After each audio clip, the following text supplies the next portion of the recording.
ഇപ്പോൾ സ്വാശ്രയ engineering college പ്രതിനിധികൾ മാധ്യമങ്ങളെ കാണുകയാണ് കൊച്ചിയിൽ തത്സമയം. അവിടെ ഞങ്ങൾക്ക് മനസ്സിലായത്, പ്രഥമ ദൃഷ്ട്യാ ഞങ്ങൾക്ക് മനസ്സിലാക്കാൻ കഴിഞ്ഞ സംഭവം, ആ കോളേജിനെ സംബന്ധിച്ചിടത്തോളം അവിടെ ഒരു വിദ്യാർത്ഥി കോപ്പി അടിച്ചു എന്നും അവിടെ മാനേജ്മെന്റിന്റെ ആളുകളിൽ നിന്ന് കിട്ടിയ വിവരമാണ്. ഒരു വിദ്യാർത്ഥി കോപ്പി അടിച്ചു എന്നും ആ കുട്ടിയെ അധ്യാപകൻ അവൻ എഴുതിയ പോർഷൻ വെട്ടിക്കളയണമെന്ന് പറയുകയും അത് വെട്ടിക്കളയുകയും അതിനുശേഷം അവൻ തന്നെ വന്നിട്ട് ആ പേപ്പർ മേടിച്ച് മുഴുവനായിട്ട് വെട്ടിക്കളയുകയും ചെയ്തു. അവൻ പ്രിൻസിപ്പലിൻ്റെ ഓഫീസിൽ കൊണ്ടുപോവുകയും പ്രിൻസിപ്പല് അതുപോലെ വൈസ് പ്രിൻസിപ്പലും കൂടിയിട്ട് ഇതിനെ ചോദ്യം ചെയ്യുകയും ഇയർ നഷ്ടപ്പെടാതിരിക്കാൻ വേണ്ടിയിട്ട് നാളെ തൊട്ട് വന്ന് പരീക്ഷ എഴുതണം എന്ന് പറഞ്ഞ് വിടുകയാണ് ചെയ്തതെന്നാണ് എനിക്ക് മനസ്സിലാക്കാൻ കഴിഞ്ഞത്. കോളേജിലൊരു ഇടിമുറി ഉണ്ടെന്നും കോളേജ് ഹോസ്റ്റലിൽ നിന്ന് വിദ്യാർത്ഥികളെ പോകാൻ പറഞ്ഞുവെന്നൊക്കെയാണ് കുട്ടികൾ മാധ്യമങ്ങളോട് പറയുന്നത്. അതിനെക്കുറിച്ച് ഞങ്ങൾ മീറ്റിംഗ് കൂടിയതിന് ശേഷം കൃത്യമായിട്ട് നിങ്ങളെ അറിയിക്കാം എന്താണ് ചെയ്യുന്നത്.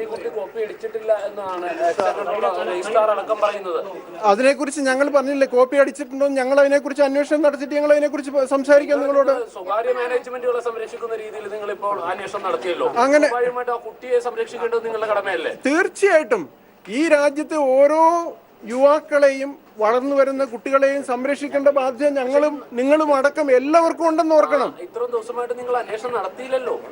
ഞങ്ങൾ ആ കോളേജിൽ പോയെന്ന് ഞാൻ പറഞ്ഞില്ലേ. പോയിട്ട് കോളേജിന് അനുകൂലമായിട്ടല്ലേ സാർ ഇപ്പോഴും പറഞ്ഞു.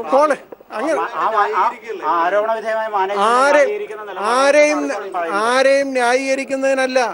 ഈ കോളേജുകളുടെ അസോസിയേഷന്റെ പ്രതിനിധികളുടെ മീറ്റിംഗ് ഇവിടെ കൂടി കഴിഞ്ഞിട്ട് കഴിഞ്ഞ ദിവസമൊക്കെ ചർച്ചയിലൊക്കെ എന്താ പറഞ്ഞത്, ഒരിക്കലും ആരെയും ന്യായീകരിക്കാനോ ന്യായീകരിക്കാതിരിക്കാനോ ഞങ്ങൾ തയ്യാറല്ല. സ്വകാര്യ കോളേജിൽ എവിടെയെങ്കിലും പ്രശ്നങ്ങളുണ്ടെങ്കിൽ അതിനെക്കുറിച്ച് അസോസിയേഷൻ ചർച്ച നടത്തിയിട്ട് ആ കോളേജിൽ പോയി അല്ലെങ്കിൽ അവിടുത്തെ വസ്തുത എന്താണെന്ന് കൃത്യമായിട്ട് മനസ്സിലാക്കി അതിനെക്കുറിച്ച് നിങ്ങൾക്ക് കൃത്യമായ അറിവ് തരും. കേരളത്തിൽ വിവിധയിടങ്ങളിലുള്ള സ്വാശ്രയ സ്ഥാപനങ്ങൾക്ക് നേരെ ആക്രമണം എന്ത് സുരക്ഷ എനിക്ക് മനസ്സിലായില്ല, ചോദ്യം ഒന്നുകൂടെ ആവർത്തിക്കണം. വിവിധ ഭാഗങ്ങളിൽ ഇതുപോലെ സ്വാശ്രയ സ്ഥാപനങ്ങൾക്ക് നേരെ വിദ്യാർത്ഥികളുടെ പ്രതിഷേധം ഉണ്ടായിട്ടുണ്ട്. അപ്പൊ അതിന് പോലീസ് സ്ഥാപനങ്ങൾക്ക് സുരക്ഷ ഒരുക്കുന്നില്ല. ഇവിടെ പോലും പോലീസുകാർ ആരും ഉണ്ടായിരുന്നില്ല. ഇത് ദൗർഭാഗ്യകരമായി പോയി എന്നേ ഞങ്ങൾക്ക് പറയാനുള്ളൂ. ഞങ്ങൾ ഒരിക്കലും പ്രതീക്ഷിച്ച ഒരു സംഭവമല്ല.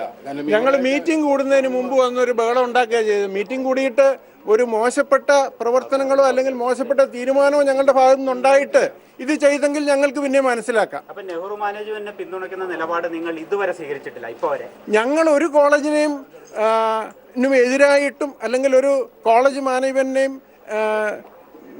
പിന്തുണയ്ക്കുന്ന രീതിയിലേക്കുള്ള തീരുമാനം എടുത്തിട്ടില്ല. ഞങ്ങളുടെ ഡിസിഷൻ വരുന്നത് ഞങ്ങളുടെ എക്സിക്യൂട്ടീവിലാണ് തീരുമാനം എടുക്കുന്നത്.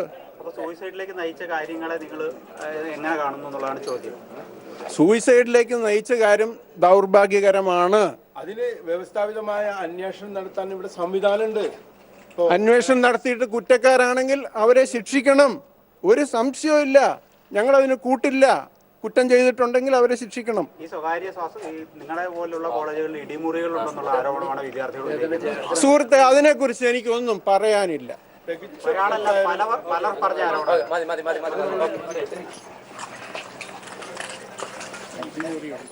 കൊച്ചിയിൽ എഞ്ചിനീയറിംഗ് കോളേജ് പ്രതിനിധികൾ മാധ്യമങ്ങളെ കാണുകയായിരുന്നു. നെഹ്റു കോളേജിനെ ന്യായീകരിച്ച് തന്നെയാണ് അവരുടെ ഭാഗത്തു നിന്ന് സംസാരമുണ്ടായിരിക്കുന്നത്. അവർ നെഹ്റു കോളേജിൽ പോയി അവിടെ ചെന്നപ്പോൾ ജിഷ്ണു കോപ്പി അടിച്ചു. അതിനെ തുടർന്ന് വൈസ് പ്രിൻസിപ്പളും ചേർന്ന് ഉപദേശിച്ച് വിടുക മാത്രമാണ് ചെയ്തത് എന്ന നമ്മൾ പ്രതീക്ഷിച്ച കാര്യം തന്നെയാണ് അവർ മാധ്യമങ്ങളോട് ഏതായാലും പങ്കുവച്ചത്. അവരുടെ എക്സിക്യൂട്ടീവ് യോഗത്തിന് ശേഷം കൂടുതൽ വലിയ കാര്യങ്ങളിലേക്കൊക്കെ വരാമെന്നാണ് അദ്ദേഹം പറഞ്ഞത്.